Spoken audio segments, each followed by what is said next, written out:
القرآن يوحدنا لطريق الخير يوجهنا الله تعالى أنزله ورسول الله معلم.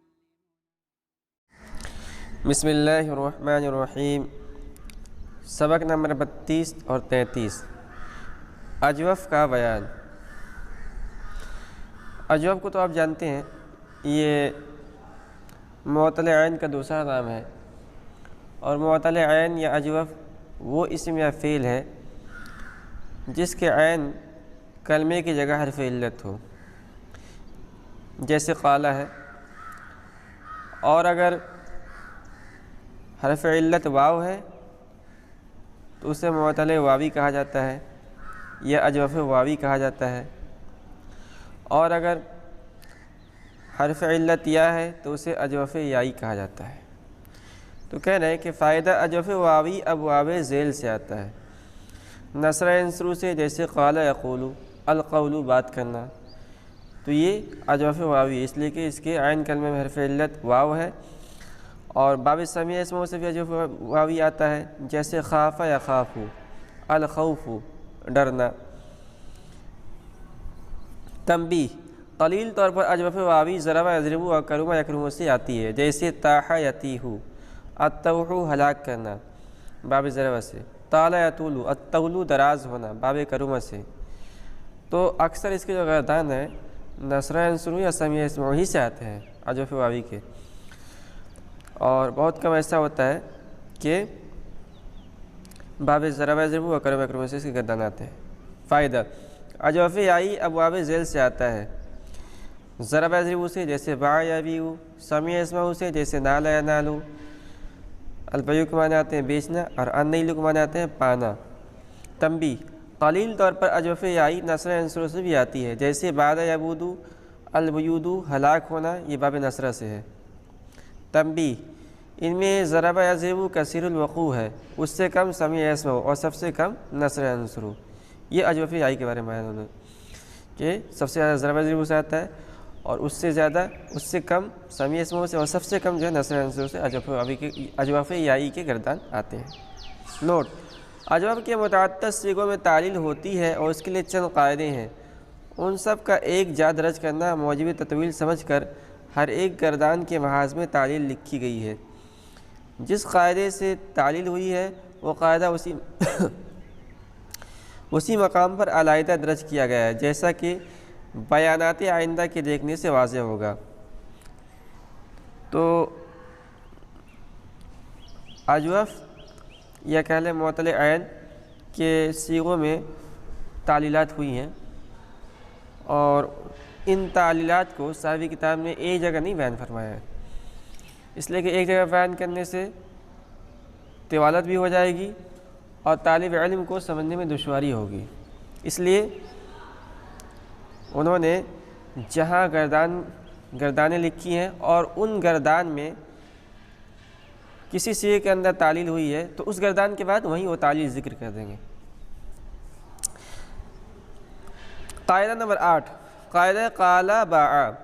جو واو اور یا متحرک اور اس کا ماقبل مفتوح ہو وہ واو اور یا الف سے بدل جائے گی.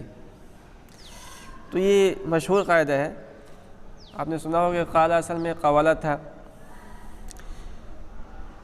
تو یہ جو تعلیل ہوئی ہے اسی قاعدے کے تحت ہوئی ہے، اور قاعدہ ہے کہ جو واو اور یا متحرک اور اس کا ماقبل مفتوح ہو وہ واو اور یا الف سے بدل جائے گی.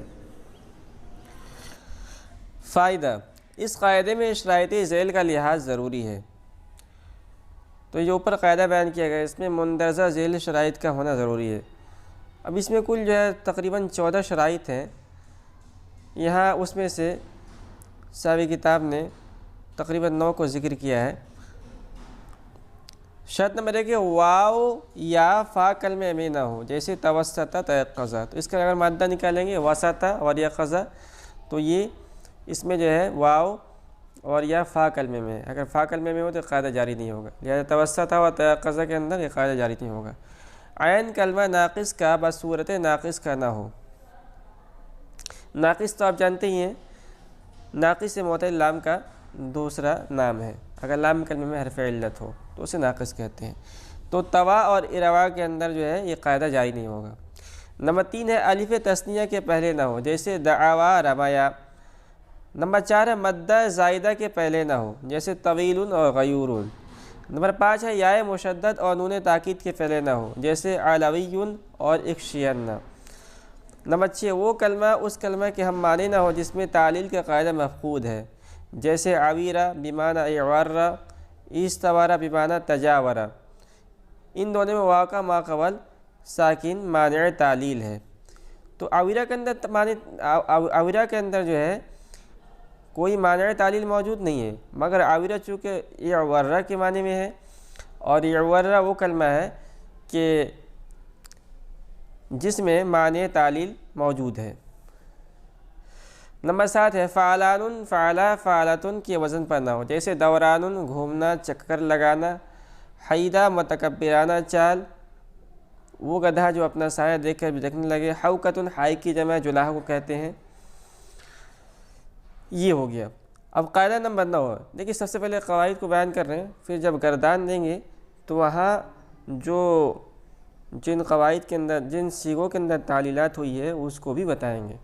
تو ابھی قاعدہ جو ہے اجمالی طور پر آپ قاعدہ سمجھتے چلے جائیں، اور شرائط بھی جتنا سمجھ میں سمجھتے چلے جائیں، جہاں اس کا جریان ہوگا جاری کیا جائے گا وہاں قواعد اور اس کے شرائط کو ملائیں گے تو بہت حد تک بات سمجھ میں آ جائے گی۔ قاعدہ نمبر 9 قاعدہ قلنا بعنا خفنا، جب ماضی ثلاثی مجرد کا عین کلمہ واو و یا بسبب اجتماع ساکنین گر جائے اور وہ کلمہ یائی یا ماضی مکسور العین ہو تو فا کلمہ کو کسرت دیا جائے گا، اگر یائی یا مکسور العین نہ ہو تو ضمہ دیا جائے گا۔ اب نیچے مثالیں ہیں، سب سے پہلے گردانے ہیں اور اس کے سامنے جن سیغوں کے اندر تعلیلات ہوئی ہے اس کو بیان کریں گے۔ آپ کو بس یہ دھیان رکھنا ہے کہ اس میں کون سا قاعدہ جاری ہو رہا ہے۔ سب سے پہلے گردان ہم پڑھ لیتے ہیں، قال قالا قالو قالت قالتا قلنا، اس کے بعد ہے قلتا قلتما قلتم قلتی قلتما قلتن قلتو قلنا۔ اسی طرح جو ہے باعا اور خافہ کی گردان بھی کر لیں۔ قالا باعا خافہ اصل میں قوالا بیعا خویفہ تھے، اس میں جو ہے ہمارا جو قاعدہ تھا پہلا قاعدہ نمبر 8، جو واو اور یا متحرک اور اس کا ماقبل مفتوح ہو وہ واو اور یا الف سے بدل جائے گا، اور اس قاعدے کے شرائط یہ تھے، تو یہ قاعدہ اس کے اندر جاری ہوگا۔ واو یا متحرک ماقبل اس کا مفتوح، تو قوالا کے اندر واو، بیع کے اندر یا اور خفیفہ کے اندر واو، یہ تینوں کی طرف متحرک ہیں۔ واو پر یہاں پر قوالا کے اندر زبر ہے، فتح ہے، بیع کے اندر بھی فتح ہے یا پر، اور خفیفہ کے اندر واو پر جو ہے کسرت، تینوں کی طرف متحرک ہے، ایک حرکت ہے۔ تو واو یا متحرک اور ان کا ماقبل مفتوح ہے، ٹھیک ہے، واو یا کو الف سے بدلا جائے گا تو ہو جائے گا قالا باعا اور خافہ۔ یہی تعلیل قالا قالو قالتا قالتا اور اس کی امثال میں جاری ہوں گے، یعنی خافہ خافہ باعا باعا باعو باعت باعتا تک جاری ہوں گے۔ اس کے بعد ہے قلنا اور بعنا اور خفنا، یہ قاعدہ نمبر 9 ہے، اس کے اندر غور کریں۔ قلنا اصل میں قولنا اور بعنا اصل میں بیعنا اور خفنا اصل میں خفنا تھے۔ واو یا متحرک ماقبل ان کا مفتوح، تو قولنا کے اندر واو دیکھ رہے ہیں متحرک ہے، اور بیعنا کے اندر یا دیکھ رہے ہیں متحرک ہے، اور خفنا کے اندر واو دیکھ رہے ہیں بھی متحرک ہے، اور ان کا ماقبل مفتوح ہے۔ واو یا کو الف سے بدلا، تو جب واو یا کو الف سے بدلیں گے تو کیا ہو جائے گا، اس پر غور کیجیے۔ ایک مثال کو ہم لے لیتے ہیں، مثال کے طور پر قولنا ہے تو یہ ہو جائے گا، جب الف سے بدل دیں گے تو ہو جائے گا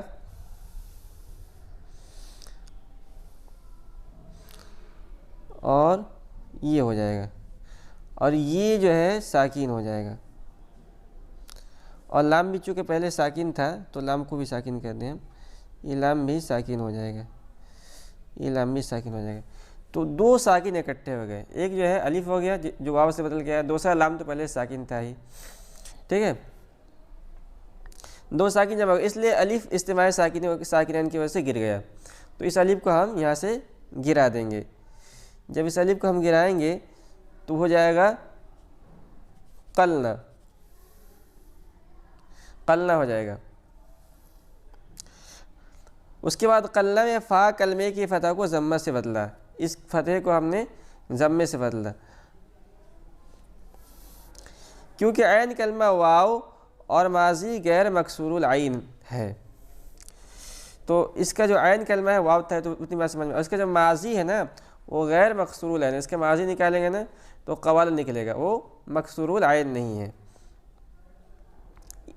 کہہ رہے اور بعنا خفنا میں کسرہ سے بدلا، کیونکہ پہلے میں عین کلمہ یا ہے اور دوسرے میں ماضی مکسور العین ہے، تو جب جو ہے بعنا کی ہم تعلیل کریں گے تو ہو جائے گا بعنا، اور جب خفنا کی تعلیل کر کے اصل میں بنائیں گے تو ہو جائے گا خفنا۔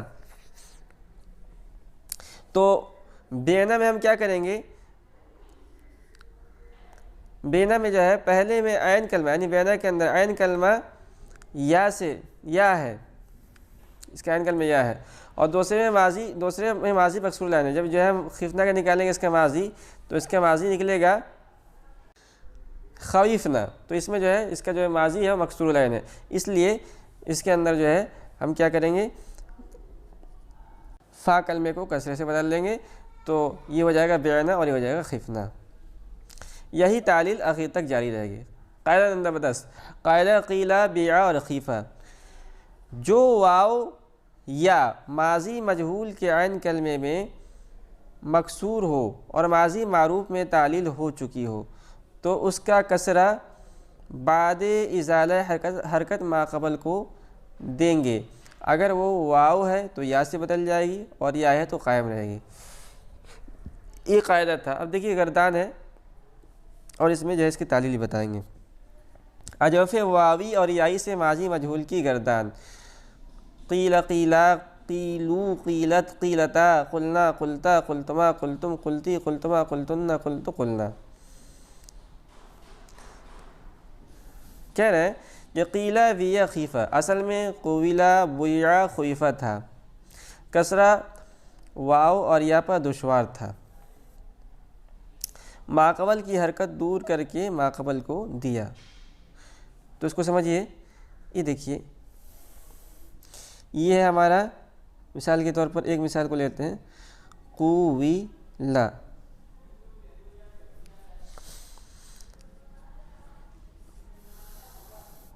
کسرہ واو اور یا پر دشوار تھا، تو اس میں ہماری مثال کے اندر واو ہے، اس پر کسرہ ہے، قویلا پر یہ کسرہ دشوار ہے، ٹھیک ہے۔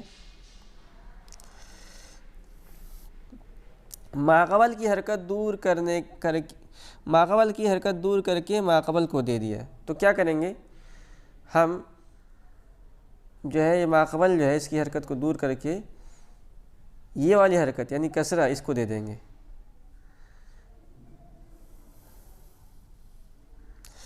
تو اب کیا ہو جائے گا، قیولا ہو جائے گا، یہ واو بھی ساکن ہو جائے گا اس لیے کہ اس کی حرکت ہم نے ماقبل کو دے دی ہے۔ پھر قیولا اور خیوفہ میں واو ساکین ماقبل مکسور، واو کو یا سے بدل دیا، واو کو یا سے بدلا، واو ساکین ہے اس کا ماقبل مکسور ہے، اس لیے اس واو کو ہم کیا کریں گے، یا سے بدل لیں گے، تو اس کو یا سے بدل لیتے ہیں،